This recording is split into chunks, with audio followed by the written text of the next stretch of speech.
오늘 하나님께서 우리에게 주시는 말씀은 로마서 12장 2절의 말씀입니다. 너희는 이 세대를 본받지 말고 오직 마음을 새롭게 함으로 변화를 받아 하나님의 선하시고 기뻐하시고 온전하신 뜻이 무엇인지 분별하도록 하라. 아멘. 하나님의 말씀입니다. 저는 오늘 평소와는 좀 사뭇 다른 좀 특별한 마음으로 이 자리에 섰습니다. 총회를 이제 마치면 젊은이 교회는 오랜 기간 준비했던 재창립의 문을 열게 됩니다. 매주 말씀 함께를 중심으로 소그룹으로 모이고 또 소그룹 단위로 믿음의 모험 함께 매일매일 또 특별한 부르심 가운데 주님과 동행하는 삶을 실제로 살아낼 수 있는 프로젝트를 소그룹 단위로 함께 하게 되는 그러한 새로운 변화를 맞이하게 됩니다. 여러분, 이 변화가 여러분들에게도 기대가 되십니까? 그동안 재창립을 위해 참 오랜 기간 기도하고 준비했습니다. 약 3년 가까이 처음 첫 발을 내딛었던 게 비전연구소에서 재창립 백서를 발간해서 이따 나눠드릴 텐데 과정이 잘 담겨 있겠죠. 오랜 기간 준비해 왔는데 최근에 제 안에 참 강하게 부어진 한 가지 마음이, 우리가 아무리 재창립을 외쳐도 나 자신의 믿음이 재창립이 되지 않으면 아무 의미 없지 않나? 이런 마음의 울림이 있습니다. 조직과 구조의 변화보다 더 중요한 게 사실 주의 몸된 교회로 부름받은 우리 자신이 새로워지고 변화가 되는 것이겠죠. 여러분 동의가 되시나요? 그렇다면 우리가 진정 추구해야 할 변화가 무엇일까? 여러분, 이 세상은 끊임없이 변화를 우리에게 도전합니다. 매해 새로운 해가 되기 전에 다음 해에 어떤 트렌드를 담은 보고서나 책이 발간되고 불티나게 팔리죠. 그리고 세상은 트렌드나 변화를 쫓아가지 않으면 도태된다고 말하는 세상입니다. 변화에 굉장히 민감한 세상이죠. 그런데 성경은 아무리 눈을 씻고 찾아보아도 우리에게 변화를 꿈꿔라 혹은 변화해야만 한다고 부추기지 않습니다. 대신 뭐라고 이야기를 하는가? 오늘 우리가 함께 읽은 본문의 전반절 말씀을 보면 너희는 이 세대를 본받지 말고 오직 마음을 새롭게 함으로 변화를 받아라고 말씀합니다. 여러분, 뭐라고 말씀하죠? 변화를 받으라라고 말씀합니다. 여러분, 분명히 다른 의미죠. 변화해라, 변화를 받으라. 도대체 어떤 영역에서 우리가 변화되어야 할까? 먼저 말씀에 너희는 이 세대를 본받지 말라고 말합니다. 이것은 이 세상의 세속적인 가치관, 거대한 그 세상 논리와 시스템을 따라가지 말라는 것입니다. 여러분, 정말 예수 그리스도를 나의 주, 나의 하나님으로 영접하셨습니까? 그렇다면 절대로 세상을 따라가지 마시기 바랍니다. 근데 우리가 아무리 주의 뜻대로 살기를 갈망해도 은연중에 우리가 따르는 세상의 가치, 세상의 어떠한 논리가 아주 굳은 살처럼 우리 안에 배어져 있죠. 저희 쌍둥이 딸 시아주와 제가 여러분께 한 번은 좀 감사 인사를 드리고 싶었는데 저희 아이들을 볼 때마다 정말 아이돌 보는 것처럼 이렇게 좋아해 주셔서 너무 감사합니다. 물론 아이가 둘이긴 하지만요. 네, 너무나도 감사한데 생각해 봤습니다. 우리 청년들이 왜 우리 아이 쌍둥이 딸을 예뻐해 줄까? 어쩌다 한번 보니까요. 네, 제가 요즘에 실제적인 제 고민이 말을 너무 요즘 안 들어서 훈육을 어떻게 해야 되는가? 그것이 저에게 참 큰 고민이기도 합니다. 그래서 아이들이 말을 안 듣거나 아내가 제자훈련 인도하러 가거나 했을 때 잠을 제가 재워야 할 때 너무 안 들어서 제 치트키가 하나 있는데 갑자기 저도 막 놀란 척을 하면서 도깨비다 이러면 애들이 막 침대로 막 달려가서 넘어지면서 이불 속으로 막 들어갑니다. 엄청나게 도깨비를 무서워해요. 그러면 말을 잘 듣죠. 근데 어느 날 제가 평소처럼 애들이 너무 말을 안 듣고 잠잘 시간을 지나도 막 계속 놀고 있길래 막 기겁을 하면서 저도 막 쓰러지면서 도깨비다 했어요. 근데 그 순간 깨달았습니다. 명색이 내가 목사인데 내가 교회에선 청년들한테 여러분 하나님의 전신갑주를 입으십시오. 예수 그리스도가 마귀와 죄의 권세로부터 이기신 분이십니다. 선포하면서 집에선 막 도깨비다 흠칫 놀라고 있는 모습이 스스로가 굉장히 좀 현타가 오더라고요. 먼저 의지하는 게 주님이 아니라 겨우 도깨비라니. 정말 엄청 회개했습니다. 여러분, 급할 때 의지하는 게 내가 정말 믿는 것이죠. 그 유치한 도깨비도 우리가 의지하게 될 수가 있습니다. 여러분이 이와 같이 의지하고 있는 세상의 가치와 논리가 무엇입니까? 돈입니까? 외모입니까? 어떤 배경입니까? 어떤 소망된 무엇을 꿈꾸고 계십니까요?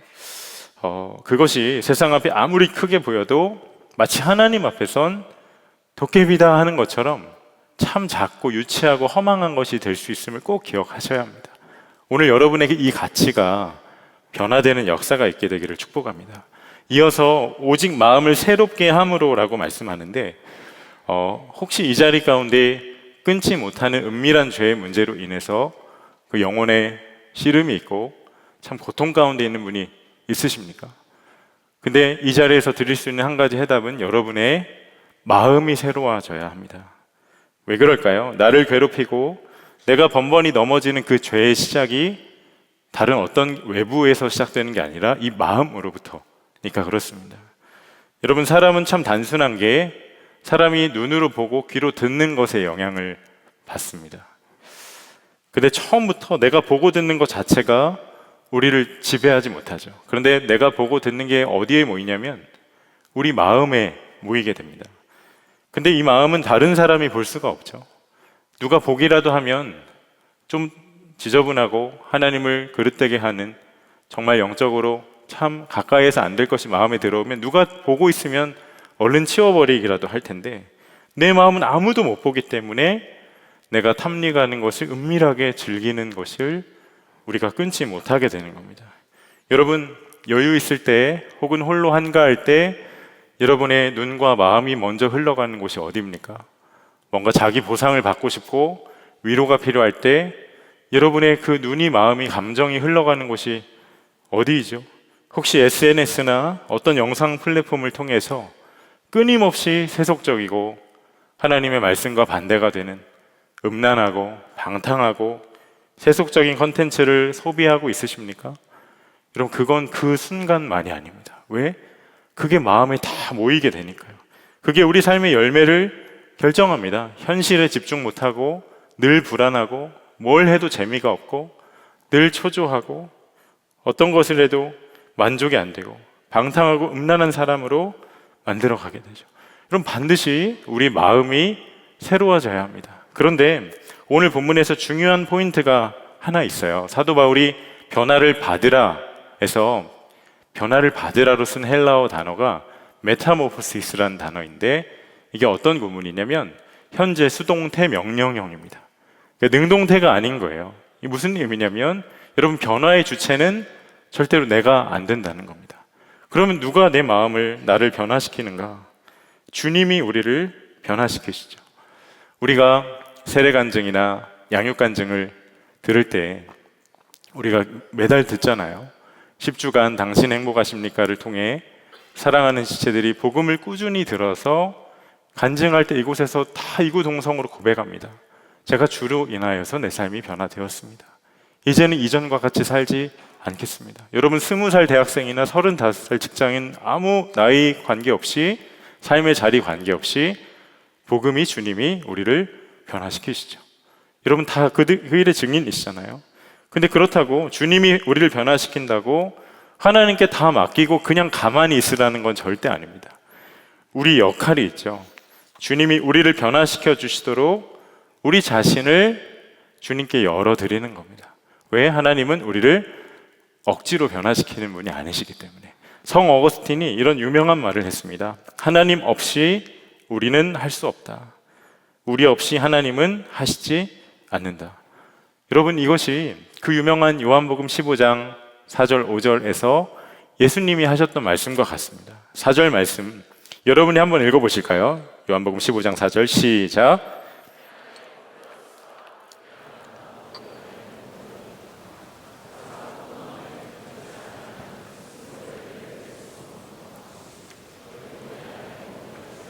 열매를 맺을 수 없다. 여러분, 이 말씀에서 핵심이 뭘까요?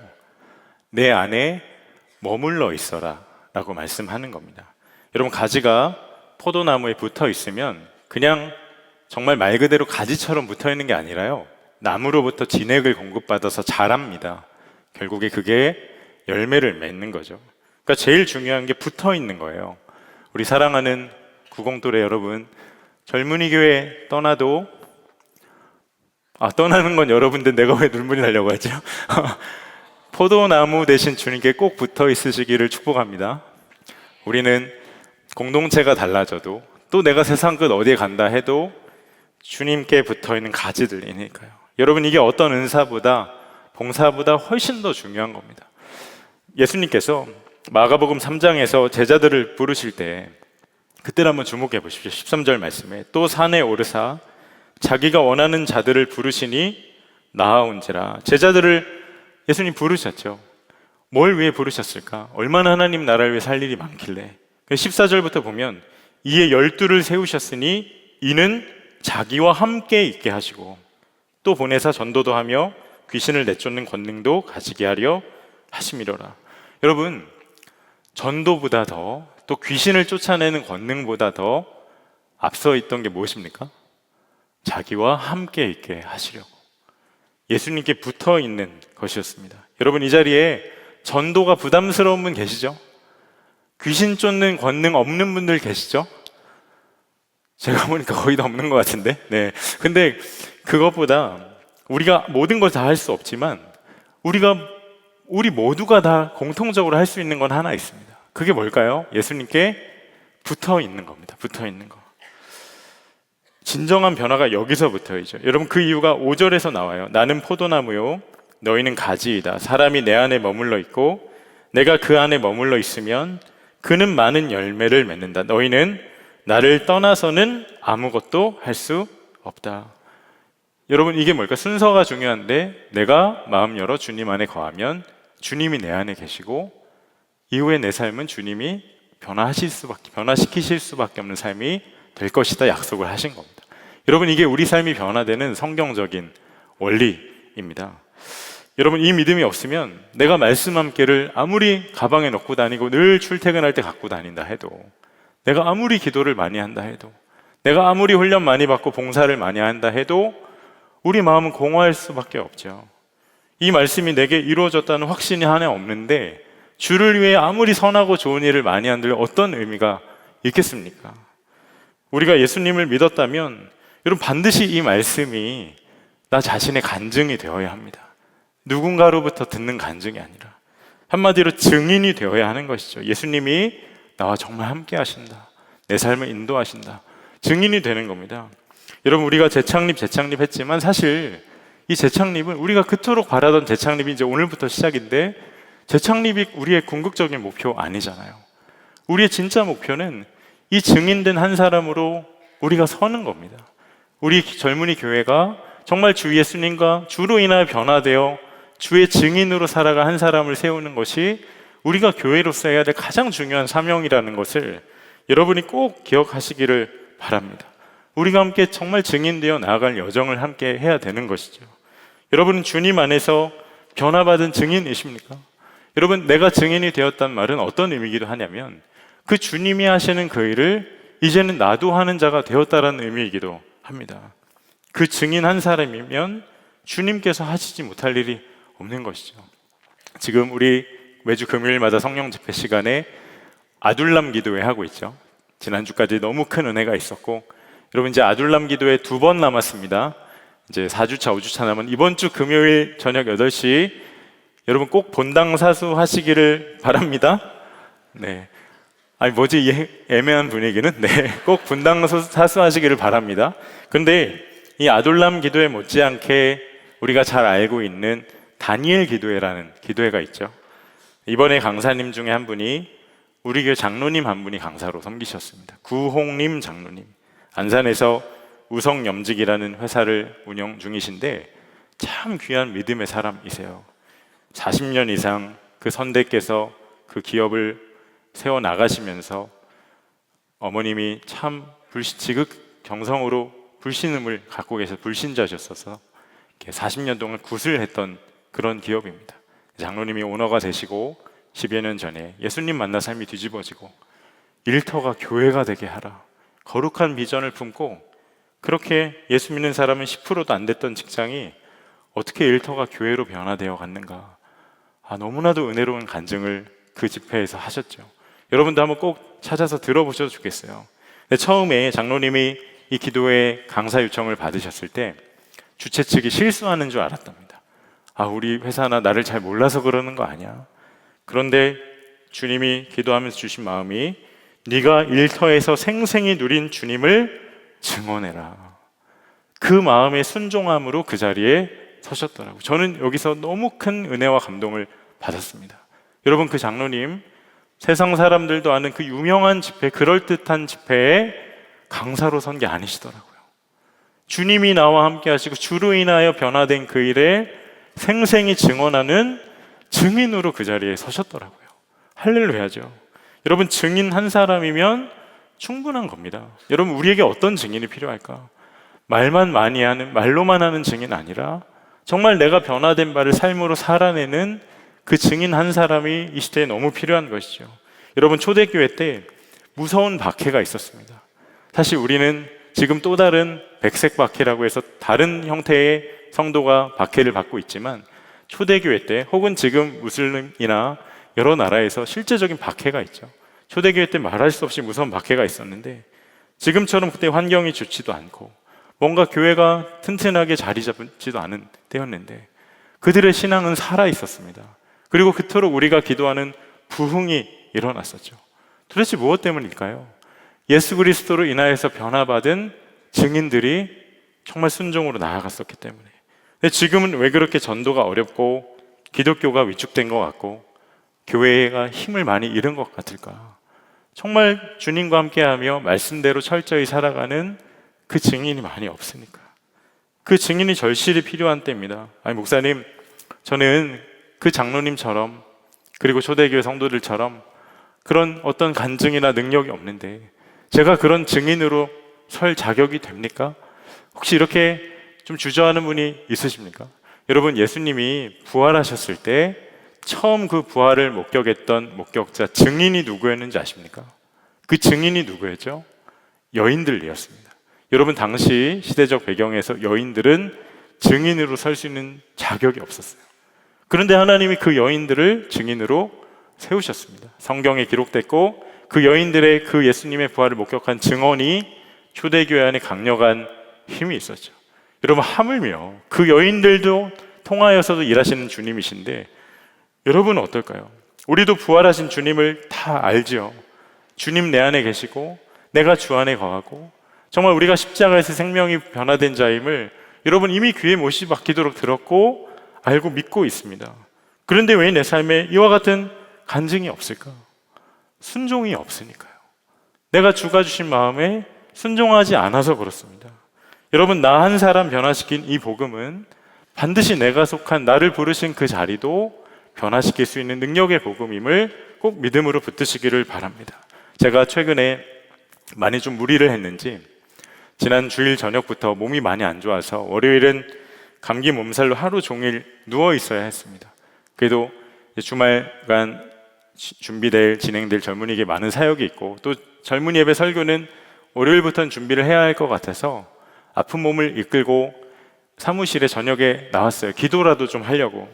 근데 오늘 말씀을 묵상하는데 이런 물음이 들더라고요. 도대체 우리 젊은이 교회에서 증인이 누구일까? 많은 청년들 있는데 누가 과연 증인일까? 이런 물음이 들더라고요.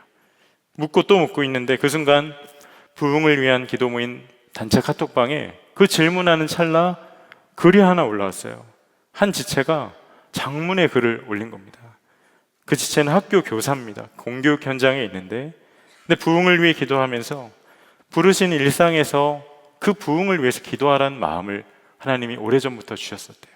근데 나아가 기도만 하는 게 아니라 아직 주님 알지 못하는 이들에게 복음을 전하라는 그런 거룩한 부담을 하나님이 마음에 품게 하셨었대요. 근데 마음은 있는데 선뜻 그렇게 하지 못하다가 오래 기도하다가 바로 그 전 주간에 오랜 기간 마음에 품었던 학생들에게 실제로 복음을 전했던 거예요. 하나님이 주신 마음에 순종한 거죠. 여러분, 그런데 어떤 일이 벌어진지 아세요? 그 복음을 들은 학생들 중에 바로 그 주일부터 교회에 나가겠다고 한 아이들이 생긴 겁니다. 어떻게 이런 일이 있을 수 있을까? 믿어지지가 않았대요. 제가 청소년 사역을 경험한 자로서 그런 일을 경험했을 때, 여러분, 청소년들이 복음을 듣고 그 주부터 교회에 나간다고 한다? 이건 죽은 나사로가 살아난 일보다 어려운 일입니다. 엄청난 기적이 일어났더라고요. 근데 정말 지난 주일날 학생 3명이 저희 교회 청소년국 예배에 나왔어요. 그러면서 이런 고백을 올렸어요. 읽어드릴게요. 어제 아이들 3명이 정말 청소년국 예배에 나왔습니다. 오기까지 말도 안 되게 차를 몇 번이나 놓치고 오물을 밟기도 하고, 그래서 눈물까지 났는데도 예배에 왔다는 이야기를 들으며 보이지 않는 영적 공격 속에서도 아이들이 마음을 지키고 나오는 것이 저에겐 너무나 말도 안 되는 하나님의 일하심이라 느껴졌습니다. 무엇보다 아이들의 표현을 빌려 예배 때 말씀을 통해 팩폭당해서 너무 좋았다는 이야기도 얼마나 감사했는지 모릅니다. 부흥을 주시길 구하기만 하였는데 이미 이곳에 임하신 부흥의 역사를 바라보게 하시는 은혜를 누립니다. 우리를 부르신 일상의 자리에서도 부흥을 일으키실 것을 기대합니다. 이 글을 읽는데 소름 돋더라고요. 그가 바로 증인이구나. 그때 성령께서 제 안에 강하게 주신 한 마음이, 형주야, 너는 일일이 확인할 수 없고 볼 수 없지만 내가 지금도 주목하는 증인들이 있다. 여러분, 그 증인이 도대체 누구일까요? 오늘 나와 함께 하시는 그 주님께 나를 부르신 자리에서 순종하는 한 사람이죠. 저는 우리 젊은이계 청년들을 위해서 늘 기도할 때 그냥 주일날 복정역까지, 이 허화벌판이 복정동까지 와서 마당만 밟고 지하 3층 예배당에서 예배만 드리고 돌아가는 이 없고, 그저 주일 예배를 종교 서비스 받듯이 받고 그냥 삶으로 돌아가는 이 없고, 대신 무리나 군중이 아니라 정말 주 예수 그리스도와 동행하며 세상이 감당 못할 일을 순종을 통해 경험하는 그 증인들이 되기를 간절히 기도하고 있습니다. 여러분, 이 열쇠는 무엇일까? 순종입니다. 순종. 우리가 2006년 2월에 젊은이 교회가 창립이 됐었죠. 그리고 믿음의 실험실이라는 이름으로 오랜 기간을 달려왔었습니다. 작년 총회까지. 우리가 무엇을 훈련받았던 겁니까? 어른들 말 듣기 싫으니까 우리가 하고 싶은 대로 하기 위해서 이 믿음의 실험실로 우리가 주체적으로 교회를 세워나갔던 겁니까? 아닙니다. 주님과 동행하며 말씀대로 순종하는 것을 훈련하려 젊은이 교회로 우리가 나와왔던 것이죠.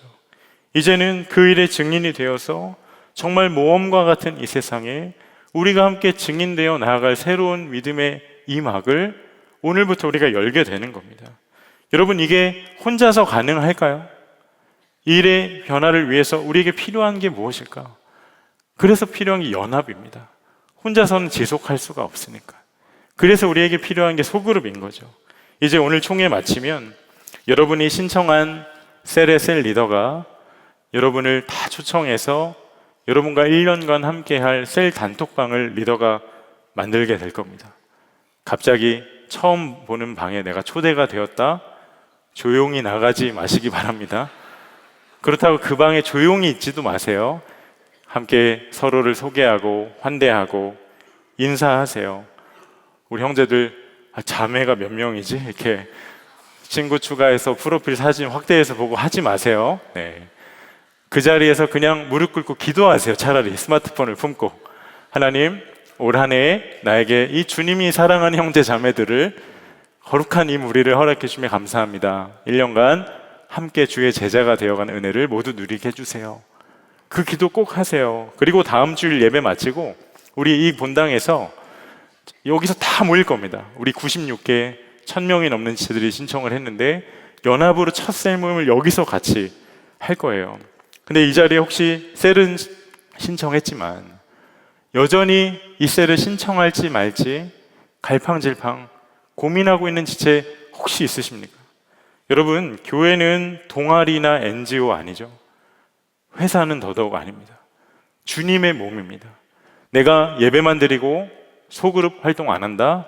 그건 내 팔과 다리가 잘린 채로 신앙생활하는 것과 똑같습니다. 왜? 한 몸인데 그렇게 하지를 못하니까. 여러분, 어떤 소속감, 헌신, 상호 책임 없이 영적으로 자라날 수 있다? 아니요, 그런 미신은 성경에 없습니다. 절대 자라날 수 없죠. 여러분, 우리에게 필요한 건 한 사람의 탁월한 신앙 위인이 아니에요.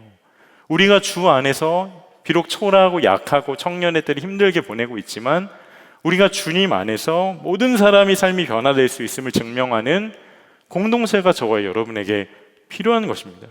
모여서 수다 떨고 좋아하는 것 같이 하는 동아리 정도가 아니라 주님과 동행하는 그 삶에 대해서 이번 한 주 말씀 함께를 통해 내게 주신 말씀이 내 삶 가운데 어떻게 주가 말씀하시고 역사하셨는가, 그걸 나누는 것이 자연스러운 공동체가 필요합니다. 우리가 조직 개편을 한 이유가 바로 그것이에요. 여러분, 이를 위해 가장 중요한 게 뭔지 아세요?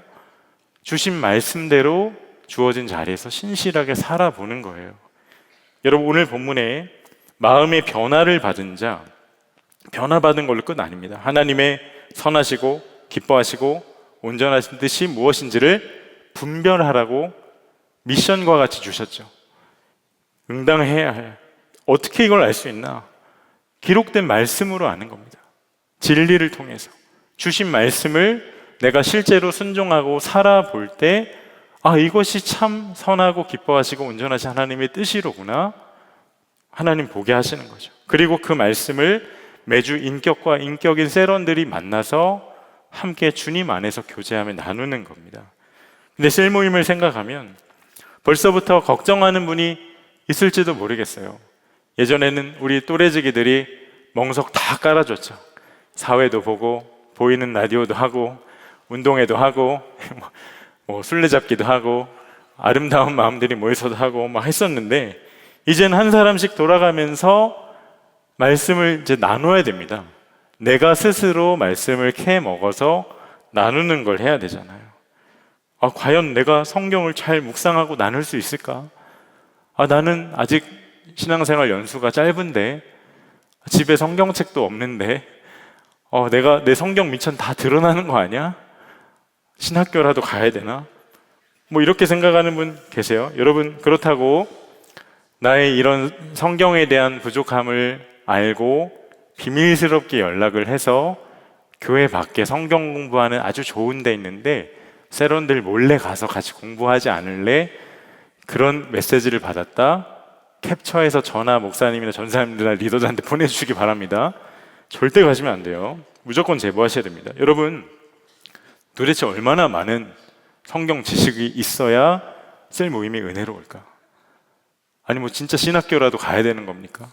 아니면 모일 때마다 세계에서 제일 실력이 뛰어난 신학자가 쓴 성경 주에 같이 돌아가면서 읽어야 되는 걸까요? 여러분, 그걸로 우리가 변하지 않습니다. 여러분, 변화의 핵심이 무언가? 우리가 주님을 인격적으로 만나서 변화가 되었듯이 인격과 인격이 말씀을 매개로 만나서 그 모임 가운데 우리의 삶이 함께 변화가 되는 것이에요. 제가 리더 훈련 때도 나눴던 이야기인데, 여러분은 학창시절에 생각나는 은사님이 계신가요? 청소년 시절 보내면서 저는 한 분이 있습니다. 제가 고등학교 2학년 때 담임 선생님이셨던 우리 선생님, 제가 대전에서 혼자 학교를 다녔는데 학교 앞에서 자취를 했었습니다. 근데 저희 학교가 그 자습을 많이 시키기로 유명한 학교였어요. 야간 자율학습 절대 못 빠지고 밤 12시까지 공부하는 학교였습니다. 그런데 초봄에 환절기 때 제가 감기에 걸려서 부득이 조퇴를 해야 되는 상황이었어요. 선생님께 허락 받고 조퇴했는데 그 다음날 아침에 모르는 번호로 전화가 오는 거예요. 제가 아침에 받았는데 형주야 괜찮냐? 이렇게 물어보세요. 담임 선생님이셨어요. 근데 그 모닝콜이 언제까지 지속됐냐면 제가 2학년 마치 고3 올라가기 전날까지 매일 담임 선생님 모닝콜을 해주셨어요. 제 인생에서 그 고등학교 2학년 때가 인생의 어떤 전환점 같은 때입니다. 물론 그때 얼굴이나 지금 얼굴이나 크게 달라진 건 없지만 저 스스로가 굉장히 성숙하고 철들었던 때였어요. 그 선생님께 받은 사랑 때문에. 그런데 여러분, 그분은 전산 선생님이셨어요. 그분께 배웠던 건 일주일에 한 번 컴퓨터 배웠습니다. 저는 문과였어요. 제 진로에 어떤 영향력도 끼치지 않은 과목을 가르쳤던 분이에요. 근데 어떤 수업 듣고 어떤 지식을 쌓았나가 아니라 내가 어떤 사랑을 받았고 어떤 인격적인 관계를 맺었는가가 제 삶을 바꾸더라고요. 앞으로 만날 셀 모임이 똑같습니다. 여러분이 셀 모임에 탁월한 성경교사가 되어서 참여하라는 거 아니에요. 여러분, 그렇게 할 수도 없습니다. 저도 못해요. 우린 성경 공부하려고 조직 개편하는 거 절대로 아닙니다. 함께 변화받은 자로서 눈에 보이진 않지만 주가 우리 모두에게 약속하신 그 말씀 붙들고 함께 순종하며 나아가 삶 가운데 하나님이 역사하신 그 일을 증인으로서 나누기 위해서 우리가 소그룹으로 모이는 것이에요. 여러분, 모든 셀에 특별히 3가지를 도전을 드리고 싶습니다. 첫 번째, 매일 주님과 동행하며 말씀의 뿌리 내리는 삶이 되십시오. 매일 아침 말씀을 함께 묵상하고 그 말씀을 붙잡고 기도하고 하루를 그 말씀으로 살아내어서 저녁에 동행일기에 기록하는 것을 앞으로 여러분들이 모일 때마다 함께 결단하시고 실천해 보시기 바랍니다. 두 번째, 모일 때마다 묵상한 말씀 나누고 말씀대로 살아본 간증을 나누세요. 여러분, 묵상 자체가 거기서 멈추면 안 됩니다. 반드시 순종으로 삶으로 살아내야 돼요. 앞으로 셀 모임에 임하는 여러분의 기본 자세가 뭔지 알려드릴까요? 우리는 모이면 묵상하고 나누고 흩어지면 순종한다. 그 구호처럼 외치고 헤어지세요. 꼭 그렇게 살아보시기를 바랍니다. 세 번째, 서로를 사랑으로 돌보면서 중보기도 하셔야 돼요. 여러분, 셀 모임으로 모이면 반드시 한 명 이상은 지치고 힘든 지체가 있습니다. 우리에게 영적인 책임이 있는 거죠. 함께 살아나야 되니까 기도해 줘야 됩니다. 그렇게 함께 힘을 공급받아야 됩니다. 그게 함께 서로가 살아나는 길이에요. 주님의 방법이기도 하고. 여러분, 이 3가지를 꼭 기억하십시오. 이제 여러분들을 섬길 셀 리더가 서게 될 텐데, 여러분, 좋은 셀 리더 만나고 싶으시죠? 근데 셀 리더도 좋은 셀원 만나고 싶을까요? 안 만나고 싶을까요? 그죠? 생각해 보세요. 여러분이 좋은 리더 만나는 것을 바라는 것보다 훨씬 더 중요한 게 뭔지 아십니까? 내가 좋은 셀원이 되는 겁니다. 리더 해본 분들은 알 거예요. 단 한 사람이라도 나를 사랑으로 돕고 함께 섬기는 사람이 있으면 그 리더는 삽니다. 여러분이 그 한 사람이 반드시 되셔야 돼요. 여러분, 약속하실 수 있죠? 그렇게 함께 주님 안에서 변화받은 자로서 함께 교회를 세워나가는 은혜가 우리가 나아갈 재창립의 그 여정 가운데 96개의 셀, 1000개가 넘는 은혜로운 스토리로 모두에게 누려지게 될 것을 저는 믿습니다. 오늘 우리가 이제 성찬을 하게 됩니다. 저는 참 의미가 있는 게 우리가 성찬을 통해 같은 떡과 포도주를 먹고 마심으로 인해서 나로 인하여 내 안에 계신 주 예수님으로 내가 주로 인하여 변화되었고, 그 은혜가 나를 위한 은혜만이 아니라 함께 셀로, 젊은이 교회로 함께 모이는 우리 모두를 향한 주님의 동일한 은혜임을 우리가 오늘 기억하길 바라셔서 이 총회날 특별히 성찬이 있는 주간 우리가 함께 이것을 성찬을 받는다 생각합니다. 그와 같은 은혜가 정말 여러분의 삶 가운데 분명하게 고백되어지게 되기를 주님의 이름으로 축복합니다. 우리 성찬 받기 전에 합심해서 한 가지 기도하겠습니다.